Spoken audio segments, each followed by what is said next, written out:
Today, we're diving straight into an explainer about a player whose statistics, well, they absolutely defy logic. We're talking about a true titan of the game, a man whose story spans continents, political regimes, and honestly, some of the most jaw-dropping moments in sports history. So let's get right into Eusebio, the Black Panther's roar. To really grasp his monumental greatness, let's start with a number, 679. That is the staggering total of career goals Eusebio scored in official games, according to FIFA records. I mean, that's a volume of scoring most strikers literally only see in their wildest dreams. But here is the real kicker. To score those 679 goals, it took him just 678 official games. Actually, think about that for a second. The math is just mind-boggling. It's a ratio of more than 1 goal per game across an entire decades-long professional career. Just try to imagine delivering that level of consistency every single time you step onto the pitch against the world's best defenders. It's unreal. And, if you need further proof of his immediate impact, just ask the king of football himself. This is what Pelé had to say after the 1962 Tournoi de Paris. A very young Eusebio came on as a second-half substitute for Benfica to play against Pelé's Santos. And in a savage 17-minute window, Eusebio just pillaged a hat trick that left everyone, including Pelé, completely dumbstruck. Here's our roadmap for this explainer. First, the Black Panther's arrival. Then, barefoot in Mozambique. Next, the transfer tug-of-war, followed by conquering European football. Then we'll look at the 1966 World Cup. And finally, legacy and state asset. All right, let's kick things off with Section 1, the Black Panther's arrival. To understand how he arrived as a global phenomenon, look at the voting breakdown for the 1965 Ballon d'Or, the award for the best player in all of Europe. Eusebio amassed 67 points, comfortably beating out Inter Milan legends Giacinto Facchetti and Luis Suarez. This is huge because it marks a massive historical milestone. Eusebio was the first Portuguese national and the very first African-born black player to ever win this prestigious award. He completely shattered the Eurocentric focus of the era. Moving on to Section 2, barefoot in Mozambique. Now, we have to jump back in time a bit. Mozambique was a Portuguese colony back then, and the contrast in Eusebio's hometown in 1942 was incredibly stark. On the one side, you're the colonial center, known as the Concrete City, all wealthy apartments and big boulevards. But Eusebio grew up far away from that, in the impoverished Mafala district. Over there, kids were playing barefoot on gravel pitches, using makeshift footballs they literally crafted from rolled-up newspapers and socks. And it was exactly in this harsh reality that his raw, world-beating talent was forged.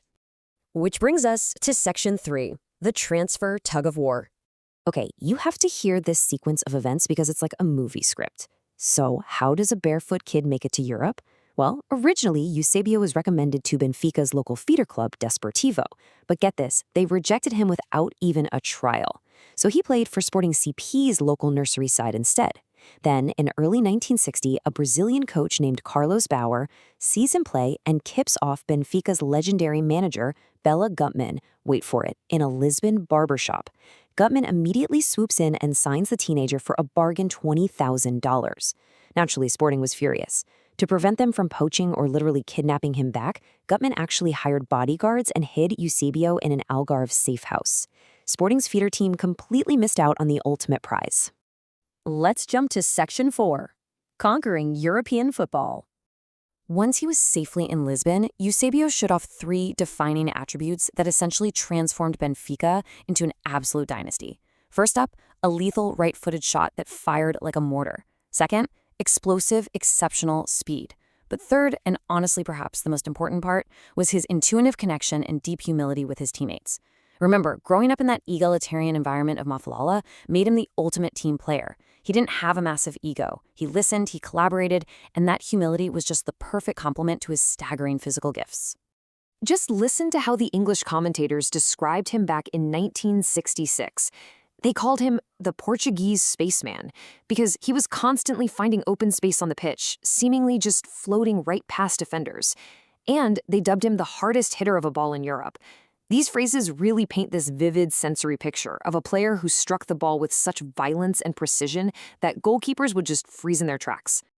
This takes us to Section 5, the 1966 World Cup. So during that famous tournament in England, Eusebio comfortably secured the Golden Boot. He racked up a massive 9 goals, finishing miles ahead of Helmut Haller with 6 and Jeff Hurst with 4. He was, without a doubt, the undisputed star of the World Cup, pretty much dragging his nation to a third-place finish and putting on performances that fans still rave about today. And none of those performances were more spectacular than the quarterfinal against North Korea. Let's walk through this single-handed, truly miraculous comeback. Step 1. Portugal finds themselves shockingly down 3-0. Step 2. Eusebio takes total control, prodding in a goal to spark the rally. Step 3. He steps up and converts 2 incredibly high-pressure penalty kicks to complete his hat-trick and steal the lead. And Step 4. He caps it all off by firing an unstoppable 40-yard howitzer to secure a 5-3 win. To this day, it is widely considered one of the greatest individual performances in World Cup history. Finally, Section 6. Legacy and State Asset. Now, to really understand his broader legacy, we need to look at this academic concept, African football labor migration. Scholars define this as the systematic recruitment of African players from colonies to play for European metropolitan clubs. And Eusebio wasn't an isolated case. Portugal, France, and Belgium all heavily recruited talent from their colonies. It's a really vital framework for understanding how colonial powers utilized African talent on the global stage, essentially extracting immense value to boost their domestic leagues. And Eusebio's immense value eventually made him a captive to his own success. In 1966, Inter Milan came knocking with a massive £3 million transfer offer for him, but Portugal's dictator Antonio Salazar stepped in and flat-out blocked the move. Salazar actually issued a decree stating he is an asset to the state. Eusebio pleaded to be released, but he was considered far too important as a propaganda tool for the regime, so he was effectively retained by the state, entirely unable to capitalize on the massive wealth being offered to him abroad. Yet, despite those political constraints, his legacy only continued to grow. When he passed away in 2014, Portugal declared 3 full days of national mourning. And in a profoundly historic moment, Eusebio became the first footballer and the first Black person to be laid to rest in the National Pantheon in Lisbon, which is an honor strictly reserved for Portugal's most distinguished historical figures. Which leaves us with this final, truly provocative question to ponder. When we look back at Eusebio, who was he really? Was he the ultimate Portuguese national hero? Was he Africa's first true global superstar, someone who blazed a trail for all future generations? Or was he the ultimate symbol of colonial labor migration, a state asset bound by a powerful regime? Maybe he's all 3, but one thing is absolutely certain. Eusebio, the Black Panther's roar, is going to echo through football history forever. Thanks for joining me, and I hope this explainer sparked your curiosity to learn even more.